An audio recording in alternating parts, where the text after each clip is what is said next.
안녕하세요. 오늘 분석할 자료를 보내주시면서 아주 근본적인 질문을 함께 던져주셨어요. 네. 케어유 뉴스 김영래 편집장의 아침마다 지혜 190번째 글을 보내주시면서 평생 신문기자의 이름을 믿고 세상을 봐왔는데 인공지능이 기사를 쓰는 시대에 우리는 이제 무엇을 믿어야 하나요? 라고 물어보셨죠. 정말 중요한 질문이죠. 네, 정말 중요한 질문이고 많은 분들이 마음속으로 하고 있을 질문이라고 생각해요. 맞아요. 기술이 단순히 편리해지는 걸 넘어서서 우리가 정보를 대하는 방식 자체를 뿌리부터 흔들고 있으니까요. 그렇죠. 오늘 저희의 목표는 바로 그 질문에 대한 답을 함께 찾아보는 겁니다.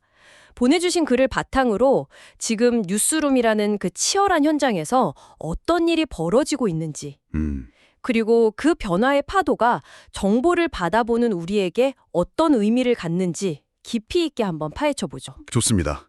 그럼 바로 시작해볼까요? 이 글이 아주 흥미로운 이야기로 시작되더라고요. 네네. 캘리포니아의 한 기자가 겪은 일인데 마치 한 편의 탐사 보도 드라마를 보는 것 같았어요. 라이언 세벌로우라는 기자 이야기죠. 사실 저널리즘의 본질이 무엇인지 생각하게 만드는 굉장히 상징적인 사례예요. 오, 그가 취재하던 캘리포니아 의회에서 아주 기묘한 패턴을 발견한 거예요. 어떤 패턴이었죠? 정치인들이 대중의 이목이 쏠린 법안, 예를 들어 환경보호 법안 같은 것에 대해 카메라 앞에서는 열정적으로 반대 연설을 하는 거예요. 아, 이건 절대 안 된다. 네네. 이런 식으로요? 네, 이건 우리 지역 경제를 망치는 악법입니다 하면서요. 그런데 정작 그 법안의 운명을 결정짓는 표결 순간에는 자리에 없는 거죠. 네, 자리에 없다니요. 네, 마치 약속이라도 한 듯이요. 와, 그건 정말 이상하네요. 말과 행동이 완전히 다른 거잖아요. 그렇죠. 보통 기자라면 이거 뭔가 있다는 직감이 딱 왔을 것 같아요. 근데 이걸 증명하려면 예전 방식으로는 거의 불가능했을 것 같은데요? 맞습니다. 수년간의 회의록, 발언 기록, 투표 기록을 다 뒤져야 하잖아요. 그렇죠. 아마 몇 달 혹은 1년이 걸려도 상관관계를 찾아내기 힘들었을 거예요. 바로 여기서 게임의 판도를 바꾸는 인공지능이 등장합니다. 아, 드디어 AI가 나오는군요. 네, 세볼로우 기자는 AI 기반 데이터 분석 도구를 활용했어요.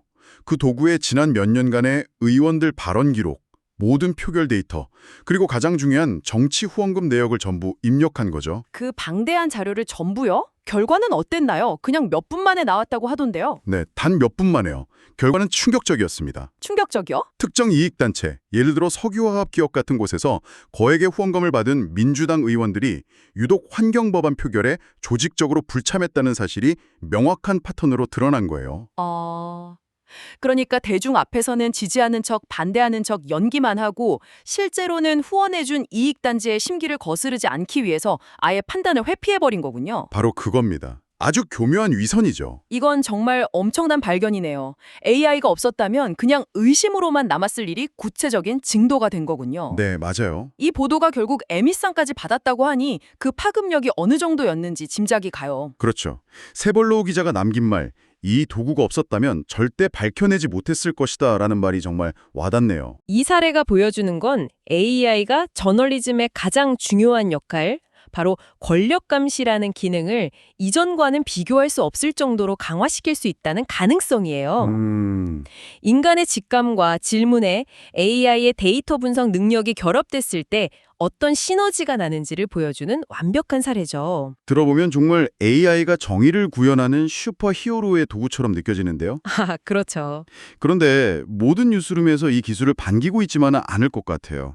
저라도 이런 강력한 도구를 보면 와, 대단하다는 생각과 동시에 오라 저러다 내일이 없어지는 거 아니야? 하는 불안감이 같이 들 것 같거든요. 정확히 보셨어요. 그게 지금 전 세계 뉴스룸이 마주한 가장 큰 딜레마입니다. 딜레마요? AI는 기자의 유능한 조수인가? 아니면 결국 기자를 대체할 경쟁자인가 하는 문제죠. 경영진 입장에서 보면 당연히 효율성이 먼저 눈에 들어와요. 그렇죠. 비용 절감이나? 네. 세계적인 통신사 블룸버그에서는 AI로 기업 실적 발표 같은 정형화된 기사를 요약했더니 99%가 자사의 편집 기준을 통과했다는 발표를 하기도 했어요. 잠깐만요. 99%요? 그건 정말 대단한 수치네요. 네. 하지만 뒤집어 생각하면 나머지 1%는 어떡하죠? 저널리즘에서 1%의 오류는 치명적일 수 있잖아요. 바로 그 지점입니다. 사실관계가 틀리거나 누군가의 말을 잘못 인용하거나 뉘앙스를 왜곡할 수도 있는 거니까요. 평판이 중요한 언론사 입장에서 그 1%의 리스크는 결코 작지 않을 텐데요. 바로 그 점을 현장의 기자들과 엔지니어들이 가장 우려하고 있어요. 워싱턴 포스트의 한 엔지니어가 공개적으로 경고한 내용도 비슷해요. 아, 어떤 내용이었죠? 회사가 도입한 AI 요약 도구가 다른 기사의 저작권을 침해할 소지가 있고 심지어 사실과 다른 환각 현상을 일으켜서 부정확한 정보를 만들어낼 수 있다는 거였죠? 환각 현상이요? 네, 그럴싸한 거짓말을 만들어내는 거죠. 편리함의 대가로 진실성을 담보 잡힐 수 있다는 아주 현실적인 경고예요. 단순한 우려를 넘어서 실제 갈등으로 번진 사례도 글에 나오더라고요. 폴리티코라는 정치 전문 매체의 이야기요. 네, 이건 기술 도입이 어떻게 현실적인 노사 갈등으로 이어지는지를 잘 보여주는 사례입니다. 회사가 노조랑 아무런 협의 없이 AI를 이용해서 정치 행사의 실시간 요약 보도를 내보낸 거예요. 아, 협의 없이요? 네, 노조는 즉각 반발했죠. 이것은 명백한 단체협약 위반이다. 기자의 고유 업무 영역을 침범했다 하면서 중재 절차에 들어갔어요. 단순히 새로운 기술을 써봤다의 문제가 아니라 일자리의 정의와 기자의 역할에 대한 문제로 번진 겁니다. 듣고 보니 이건 단순히 공장에 자동화 로봇을 도입하는 것과는 차원이 다른 문제네요. 그렇죠.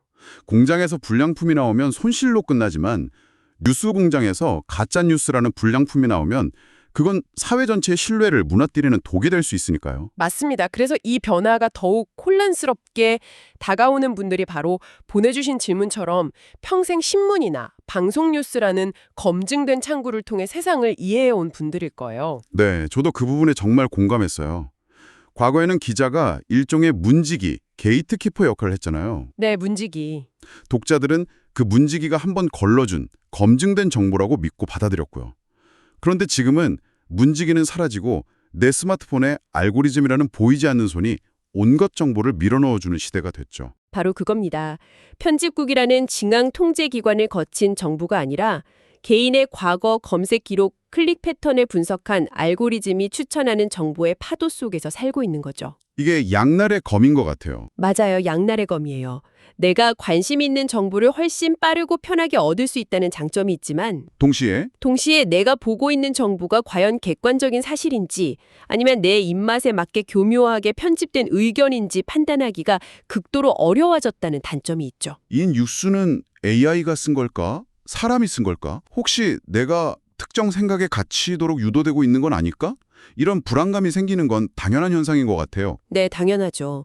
정보의 신뢰 기준 자체가 이제 개인의 책임으로 넘어온 시대가 된 거예요. 아, 예전에는 언론사가 져주던 책임을 이제는 독자 개개인이 직접 져야 하는 상황이 된 거고요. 역설적으로 그렇기 때문에 평생에 걸쳐 정보를 비판적으로 읽는 훈련을 해오신 분들의 경험과 지혜가 더 중요해지는 시점이기도 해요. 오히려 더요? 네, 기술에 현혹되지 않고 정보의 출처와 맥락, 그리고 그 이면에 숨은 의도를 꿰뚫어보는 능력이 그 어느 때보다 중요해졌으니까요. 젊은 세대가 기술을 빠르게 받아들인다면 경험 많은 세대는 그 기술의 결과를 깊이 있게 성찰하는 역할을 해줄 수 있는 거죠. 그렇다면 이 복잡한 문제 어떻게 풀어가야 할까요? 기술을 무작정 거부할 수도 없는 노릇이잖아요. 그렇죠.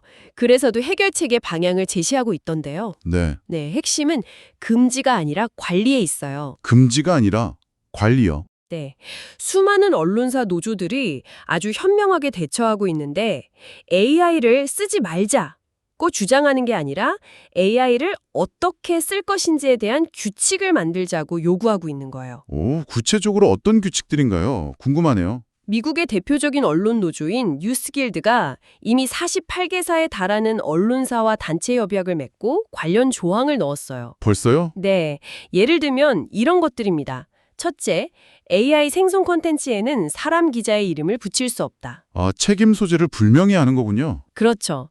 둘째, 회사는 어떤 AI 도구를 사용하는지 투명하게 공개해야 한다. 셋째, AI를 활용하더라도 최종 편집과 승인은 반드시 인간 기자가 해야 하며 그 책임도 인간이 진다. 와, 이런 식으로 명확한 가이드라인을 만드는 거죠. 굉장히 합리적이네요. 기술의 장점은 취하되 저널리즘의 핵심 가치인 책임성과 투명성은 훼손하지 않겠다는 의지가 보여요. 맞습니다. 이건 정보를 소비하는 우리에게도 시사하는 바가 큰 것 같아요. 맞아요. 이제 우리 모두에게 인공지능 문해력, AI 리터러시가 필요해진 시대라는 뜻입니다. 인공지능 문해력. 네, 기술을 두려워하거나 외면하는 대신 기술이 만들어낸 결과물을 제대로 읽고 해석하는 능력을 키워야 하는 거죠. 그렇다면 그 인공지능 문해력이라는 걸 키우기 위해서 우리가 일상에서 바로 적용해 볼 수 있는 방법 같은 게 있을까요? 물론이죠. 아주 간단한 3가지 질문을 습관처럼 던져보는 거예요. 3가지 질문이요? 첫째, 이 정보로 누가 이득을 보는가? 정보의 배후에 있는 의도나 이해관계를 생각해 보는 거죠. 아, 누가 이득을 보는가? 둘째, 이 주장의 근거 데이터는 어디서 왔는가? 출처가 명확하지 않거나 한 관계자에 따르면 같은 모호한 표현이 반복되면 일단 의심해야 합니다. 네네. 그리고 셋째, 무엇이 빠져 있는가? 의도적으로 불리한 사실이나 반대 의견이 생략되진 않았는지 살펴보는 비판적 시선이 필요해요. 아, 그거 좋은데요. 누가 이득을 보는가? 근거는 무엇인가? 빠진 내용은 없는가? 이 3가지만 기억해도 가짜 정보나 편향된 콘텐츠에 휩쓸릴 위험을 크게 줄일 수 있겠어요. 네, 훨씬 줄일 수 있죠. 결국 오늘 이야기의 핵심은 기술이 아무리 발전해도 변하지 않는 것이 있다는 사실인 것 같네요. 그렇습니다. 오늘 우리가 깊이 들여다본 이 모든 논의는 결국 하나의 결론으로 향해요. 기술은 사실을 찾는 과정을 극적으로 단축시켜 줄 수는 있지만 그 사실이 무엇을 의미하는지 해석하고 어떤 질문을 던져야 하는지 결정하는 통찰력은 여전히 인간의 영역이라는 거죠. 아, 라이언 세볼러 기자의 사례로 다시 돌아가 보면 AI는 데이터를 분석해줬지만 왜 정치인들은 표결을 피할까라는 최초의 질문을 던지고 그 데이터 패턴이 정치적 위선이라는 것을 간파한 것은 결국 인간 기자였습니다. 그러네요. 기술은 강력한 돋보기가 될 수는 있지만 그 돋보기를 어디에 가져다 댈지 그리고 돋보기를 통해 본 것을 어떻게 판단할지는 결국 우리 자신에게 달려있다는 말씀이시군요. 맞습니다. 그리고 그 판단의 주체로서 우리 스스로 중심을 잡는 것이 중요합니다.